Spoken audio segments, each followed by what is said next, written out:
नमस्कार, आप देख रहे हैं न्यूज़ 18 का डिजिटल प्लेटफॉर्म और मैं हूं आपके साथ रश्मि शंकर।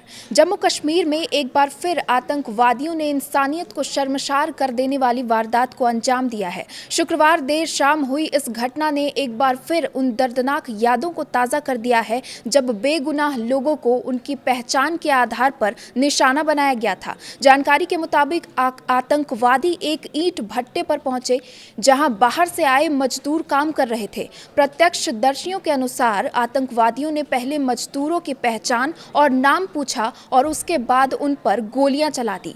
इस हमले में 2 मजदूरों की मौत हो गई। इनमें से एक थे छत्तीसगढ़ के सारगढ़ बिलाईगढ़ जिले के छुइया गांव के रहने वाले 28 वर्षीय भूपेंद्र भैना। भूपेंद्र की कहानी सिर्फ एक व्यक्ति की मौत नहीं बल्कि एक ऐसे परिवार की टूटती उम्मीदों की कहानी है जो गरीबी से लड़ने के लिए अपने घर से हजारों किलोमीटर दूर मजदूरी करने गया था। बताया जा रहा है कि करीब 3 से 4 महीने पहले भूपेंद्र अपनी पत्नी के साथ जम्मू कश्मीर के एक ईंट भट्टे पर काम करने गए थे। बेहतर कमाई की उम्मीद में उन्होंने अपने 4 साल के मासूम बेटे को गांव में अपनी बुजुर्ग दादी और नाबालिग बहन की देखरेख में छोड़ दिया था। उन्हें क्या पता था कि रोजी रोटी की तलाश में किया गया ये सफर उनकी जिंदगी का आखिरी सफर बन जाएगा। आज गांव का वह मासूम बच्चा अपने पिता के लौटने का इंतजार कर रहा है।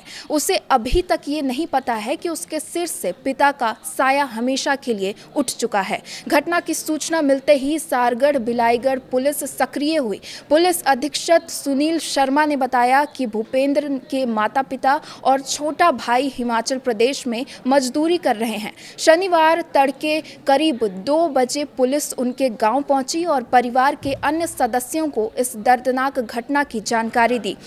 हालांकि अधिकारियों ने हालात की गंभीरता को देखते हुए एक बेहद संवेदनशील फैसला लिया। रात के समय भूपेंद्र की बुजुर्ग दादी और उनकी छोटी बहन को उनकी मौत की खबर नहीं दी गई ताकि उन्हें अचानक गहरा सदमा न लग सके।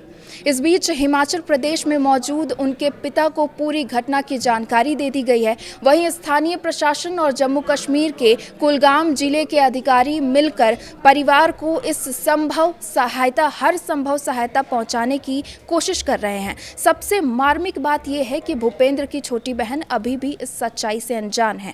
उससे बताया है कि उसका भाई कुछ महीने पहले ही परिवार की आर्थिक तंगी दूर करने के लिए कश्मीर गया था।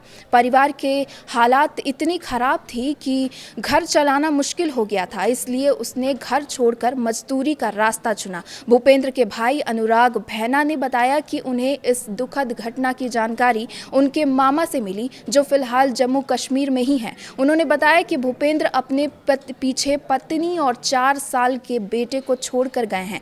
परिवार की आर्थिक स्थिति पहले से ही बेहद कमज़ोर है। माता पिता की तबीयत भी ठीक नहीं रहती है, इसलिए वे जम्मू कश्मीर जाकर अंतिम दर्शन करने की स्थिति में भी नहीं है। परिवार को अधिकारियों ने ये भी बताया कि सुरक्षा और परिस्थितियों को देखते हुए भूपेंद्र का अंतिम संस्कार जम्मू कश्मीर में ही किया जाएगा। ये खबर सुनकर परिवार का दर्द और भी बढ़ गया क्योंकि अब उन्हें अपने बेटे को अंतिम विदाई देने का अवसर शायद ही मिल सकेगा। ये घटना सिर्फ एक परिवार की त्रासदी नहीं बल्कि उन हजारों प्रवासी मजदूरों की असुरक्षा की कहानी भी है जो अपने परिवार का पेट पालने के लिए देश के अलग अलग हिस्सों में काम करने जाते हैं। एक तरफ वे गरीबी से लड़ते हैं तो दूसरी तरफ आतंकवाद जैसी हिंसा का भी सामना करते हैं। फिलहाल सुरक्षा एजेंसियां पूरे मामले की जांच कर रही हैं और हमलावरों की तलाश जारी है। पूरे इलाके में सुरक्षा बढ़ा दी गई है। वहीं इस घटना के बाद छत्तीसगढ़ के छुड़वा गांव में मातम पसरा हुआ है। हर आंख नम है और हर जबान पर सिर्फ एक सवाल है, आखिर कब तक बेगुनाह लोग आतंकवाद का शिकार होते रहेंगे। फिलहाल इस घटना पर आपकी क्या राय है, हमें कमेंट बॉक्स में ज़रूर बताइए। ऐसी ही महत्वपूर्ण खबरों के लिए हमारे साथ जुड़े रहिए। नमस्कार।